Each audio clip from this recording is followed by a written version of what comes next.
Hello friends, તમુસ kitchen and blog પર તમારું સ્વાગત છે. મિત્રો, શિકંજી ઉનાળામાં શરીરને ઠંડક આપવા માટેનું શ્રેષ્ઠ પીણું છે, જે ઉનાળાની ગરમીમાં પરસેવા દ્વારા નીકળી ગયેલા જરૂરી મીઠા અને પાણીની ઉણપને પૂરી કરી શરીરને હાઇડ્રેટ રાખે છે. લીંબુ જીરાને લીધે પાચન સુધારી પેટની સમસ્યામાં રાહત આપે છે. વળી વિટામિન સી ભરપૂર માત્રામાં હોવાથી શરીરની ઇમ્યુનિટી પણ બૂસ્ટ થાય છે અને થાક ઓછો લાગે છે.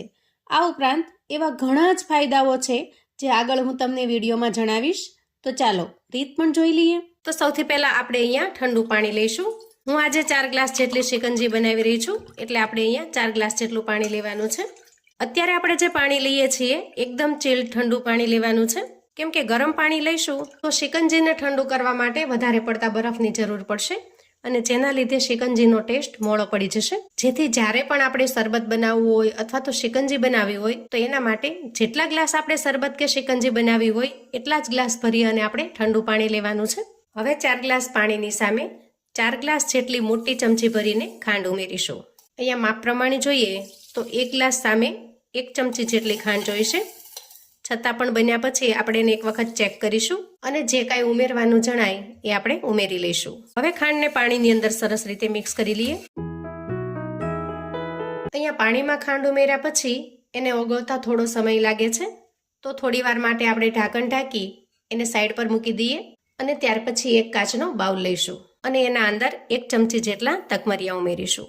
મિત્રો, તકમરિયા સ્વાસ્થ્ય માટે ખૂબ જ ગુણકારી છે અને ઠંડી પ્રકૃતિના હોવાથી ઉનાળામાં શરીરને ગરમી અને લૂથી બચાવે છે. વળી પાચન શક્તિને મજબૂત બનાવી પેટની સમસ્યા જેવી કે એસિડિટી, કબજિયાત અને ગેસને પણ મટાડે છે. અને તકમરિયામાં રહેલું ફાઇબર લાંબા સમય સુધી પેટને ભરેલું રાખે છે, જેથી ખાવાની ઈચ્છા થતી નથી અને વજન નિયંત્રણમાં રહે છે.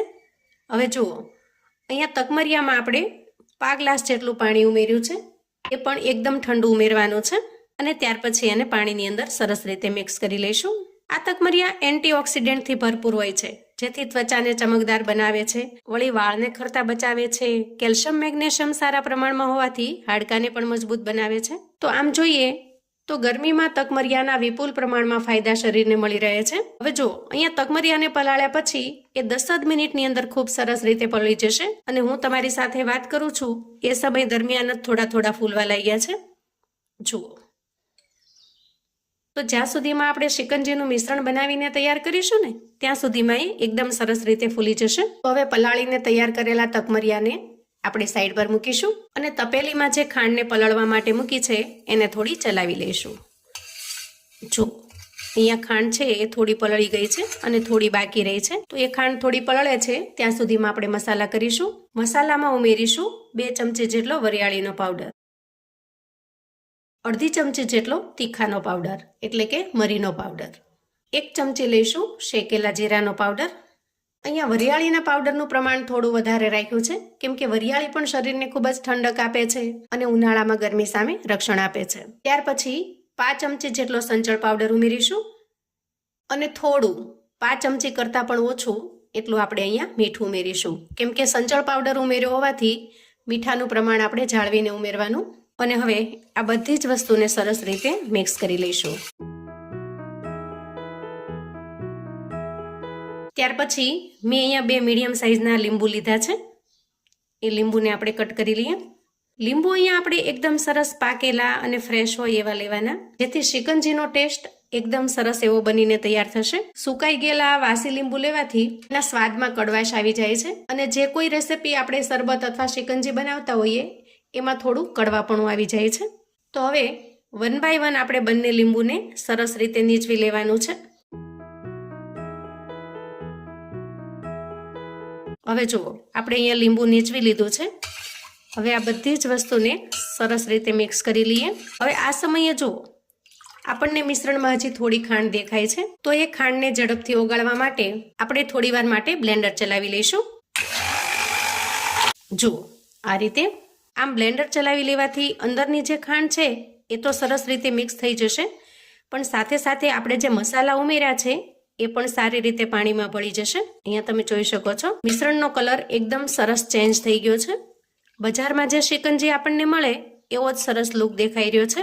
હવે ત્યાં સુધીમાં જુઓ, અહીંયા તકમરિયા પણ સરસ રીતે પલળી ગયા છે અંદાજે 5 થી 7 મિનિટમાં સરસ રીતે પરળીને તૈયાર થઈ જશે. તો હવે આપણે આ મિશ્રણને ગાળી લઈએ, જેથી એના અંદર જે કંઈ ઝીણા ઝીણા પાર્ટિકલ્સ છે એ બધા જ નીકળી જાય. આપણું એકદમ પરફેક્ટ એવું શિકંજીનું મિશ્રણ બનીને તૈયાર છે.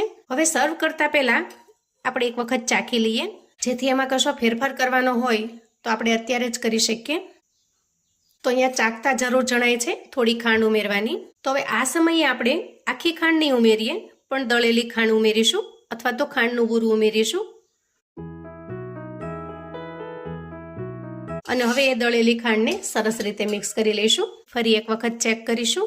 વાહ, એકદમ પરફેક્ટ ટેસ્ટ બનીને તૈયાર થયો છે, બિલકુલ બજાર જેવો.